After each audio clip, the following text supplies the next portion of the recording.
Hello बच्चों, एक बार फिर से नए वीडियो में आप लोगों का स्वागत है। बच्चों, आज इस वीडियो के माध्यम से एक ऐसे इम्पोर्टेंट प्रश्न के बारे में पढ़ा जाएगा जिसको बच्चे चार्ट पे बनाते हैं और उस चार्ट पेपर से बाहर से जो एग्जामिनर आते हैं वो किस प्रकार के प्रश्न बच्चों से पूछते हैं या उनसे किस प्रकार से वाइवा करते हैं, उन सभी प्रश्नों को आज पढ़ा जाएगा। और वह टॉपिक है डीकन विधि द्वारा क्लोरीन का निर्माण किस प्रकार किया जाता है, यानी डीकन विधि से क्लोरीन का निर्माण कैसे करते हैं, इससे एग्जामिनर द्वारा किन किन प्रश्नों को पूछे जाने की संभावना है, या हमारे विद्यालय में जो एग्जामिनर आते हैं जो बच्चा इस फिगर को चार्ट पे बनाए रहता है उससे एग्जामिनर द्वारा क्या क्या प्रश्न पूछा जाता है या फिगर से किस प्रकार के प्रश्न पूछे जाते हैं, इन सभी प्रश्नों को इस वीडियो के माध्यम से हम लोग हल करेंगे। आप लोगों से रिक्वेस्ट है, यदि आप हमारे चैनल पे पहली बार आए हो तो प्लीज चैनल को सब्सक्राइब कर लें, नहीं तो आप अंत तक भूल जाते हैं, वीडियो में खो जाते हैं और सब्सक्राइब करना भूल जाते हैं। चलिए देखते हैं सबसे पहले फिगर से एग्जामिनर द्वारा क्या प्रश्न पूछा जाता है। तो ये है डीकन विधि द्वारा क्लोरीन का निर्माण। ये औद्योगिक स्तर पर क्लोरीन निर्माण की एक विधि है और इस क्लोरीन का, ये जो क्लोरीन निर्माण होता है, इस क्लोरीन का निर्माण खाद बनाने में यानी पौधों के लिए आवश्यक जैविक पदार्थ बनाने में और मनुष्य के लिए जो आरओ फिल्टर होता है उसमें राड बनाने में किया जाता है। चलिए देखते हैं कि इस फिगर से एग्जामिनर द्वारा क्या प्रश्न पूछा जा सकता है।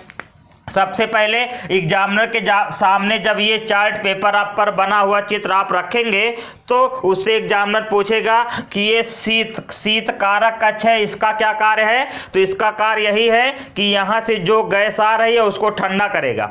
उस गैस का ताप बहुत ज़्यादा होता है और उस गैस को क्या करेगा, वो ठंडा करेगा।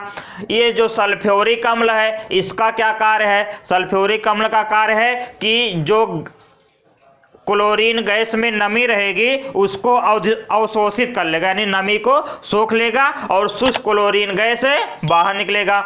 सिलिका क्या कार्य है, ये अशुद्धियों को दूर करता है। उत्प्रेरक कौन कौन सा प्रयुक्त होता है, तो उत्प्रेरक प्रयुक्त होता है क्यूपरिक क्लोराइड। उत्प्रेरक कौन सा प्रयुक्त होता है, क्यूपरिक क्लोराइड। फिर पूछेगा कि इसकी क्रियाविधि बता दीजिए, इसकी क्रियाविधि बता दीजिए। तो क्रियाविधि क्या है कि सर्वप्रथम कहेंगे हम क्या कि जब HCl और वायु के मिश्रण को, HCl और वायु के मिश्रण को गर्म गैस की सहायता से उत्प्रेरक कक्ष में प्रवाहित करते हैं तो यहाँ पर ऑक्सीकरण क्रिया द्वारा, यानी HCl के ऑक्सीकरण क्रिया द्वारा क्लोरीन गैस बनता है। क्लोरीन गैस यहीं पर बन जाता है। क्लोरीन गैस बनता है जिसे शीत कारक कक्ष द्वारा यानी कूलर द्वारा ठंडा करके उसको धावन कक्ष में भेजते हैं। धावन कक्ष में ऊपर से जल गिराते हैं तो जो क्लोरीन गैस में उपस्थित अशुद्धियां वो जल द्वारा घुलकर नीचे बैठ जाती हैं और पुनः क्लोरीन गैस को शुष्कन कक्ष में भेजते हैं। कहाँ भेजते हैं, शुष्कन कक्ष में, जहां ऊपर से सल्फ्यूरिक अम्ल गिराते हैं। तो इस क्लोरीन गैस में उपस्थित नमी इस सल्फ्यूरिक अम्ल द्वारा अवशोषित होकर नीचे चली जाती है और शुद्ध क्लोरीन गैस शुष्कन कक्ष के ऊपरी भाग से बाहर निकल जाता है। देखो बाहर निकल रहा है। इस प्रकार हो गया इस चित्र की क्रिया विधि। फिर से एक बार बता देते हैं क्या है कि इस विधि में हाइड्रोक्लोरिक अम्ल और वायु के मिश्रण को गर्म गैस की सहायता से ऑक्सीकारक कक्ष में भेजते हैं जहां पर उत्प्रेरक रखा रहता है। यहां पर HCl वायु से क्रिया करके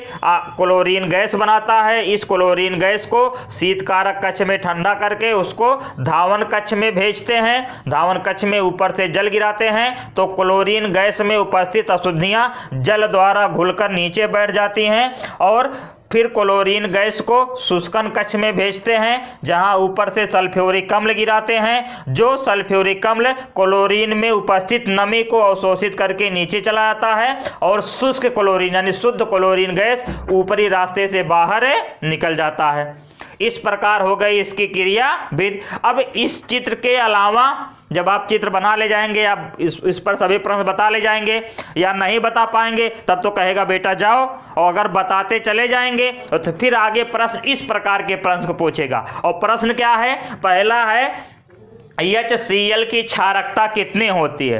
HCl की क्षारकता कितनी होती है, क्योंकि यहाँ पर HCl देखो प्रयुक्त हो रहा है कि नहीं, इसलिए पूछेगा HCl की क्षारकता कितनी होती है। क्षारकता किसे कहते हैं? इसका परिभाषा है कि किसी अम्ल में जितने धनायन रहते हैं वही उसकी क्षारकता होती है। तो HCl में एक H+ रहेगा और एक Cl-, तो कितना H+ है? 1, तो इसकी क्षारकता कितनी हो गई? 1, यानी HCl की क्षारकता कितनी होती है? 1। इसमें HCl तथा वायु के मिश्रण का अनुपात कितना क्या है? HCl और वायु के मिश्रण का अनुपात क्या है? तो देखेंगे यहाँ HCl और वायु के मिश्रण का अनुपात कितना है? 4 यहाँ है, यहाँ 1 है, यानी 4:1। कितना अनुपात है?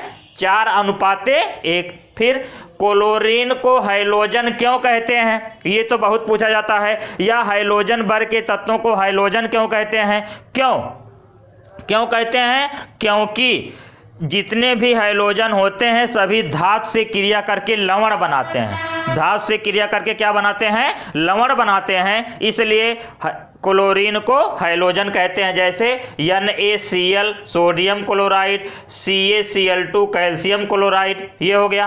क्लोरीन किस रंग का होता है? जो हम इस विधि द्वारा जो क्लोरीन प्राप्त हो रहा है, ये क्लोरीन किस रंग का होता है? तो क्लोरीन होता है पीले हरे रंग का। किस रंग का होता है? पीले रंग का और हरे, यानी पीले हरे, हल्का पीला और पूरा हरे रंग का होता है। फिर इसमें उत्प्रेरक यानी डीकन विधि द्वारा जो क्लोरीन निर्माण किया जा रहा है, इसमें उत्प्रेरक कौन सा प्रयुक्त हो रहा है? तो इसमें उत्प्रेरक प्रयुक्त हो रहा है Cu2Cl2, यानी जिसका नाम है क्यूपरस क्लोराइड। ध्यान देना, बहुत पूछता है। क्या नाम है? Cuprous chloride. नाम है क्यूपरस क्लोराइड। और क्यूपरिक क्लोराइड होता तो CuCl2 होता।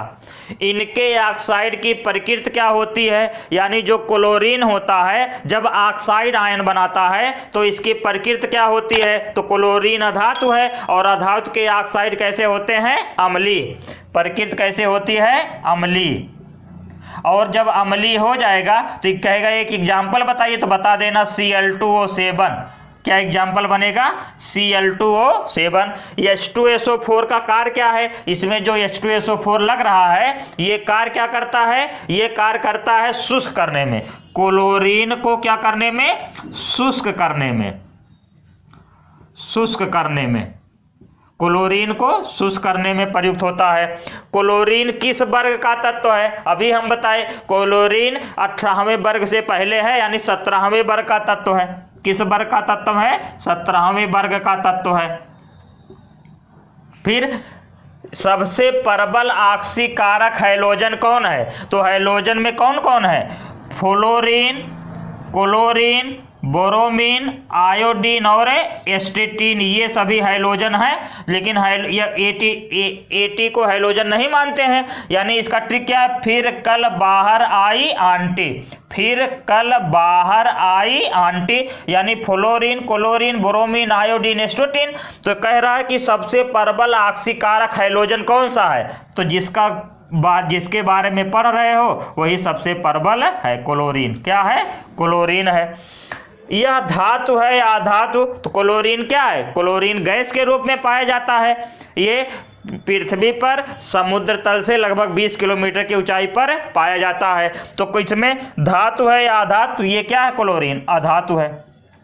क्लोरीन क्या है? अधातु है। अब इन सब प्रश्नों के अलावा, यानी ये सब प्रश्न तो डीकन विधि द्वारा क्लोरीन के निर्माण से एग्जामिनर क्या क्या प्रश्न पूछेगा, ये सब प्रश्न हो गए। इसके अलावा कभी कभी एग्जामिनर पूछता है मूलक किसे कहते हैं, अम्लीय मूलक किसे कहते हैं, क्षारीय मूलक किसे कहते हैं, क्रियात्मक समूह किसे कहते हैं, अभिकर्मक किसे कहते हैं। नाभिक स्नेह विकर्मक किसे कहते हैं, इलेक्ट्रॉन स्नेह विकर्मक किसे कहते हैं, इन सब का वीडियो हमारे प्लेलिस्ट में उपलब्ध है। अगर इनकी भी जानकारी चाहिए तो आप लोग हमारे प्लेलिस्ट से प्राप्त कर सकते हैं। अब वीडियो का इसका आप एक बार स्क्रीनशॉट ले लीजिए अच्छे से या नोट कर लीजिए। अब पूरा वीडियो देखने के लिए धन्यवाद। इसी क्रम में एक नए वीडियो के साथ फिर मुलाकात होगी। तब तक के लिए जय हिंद, वंदे मातरम।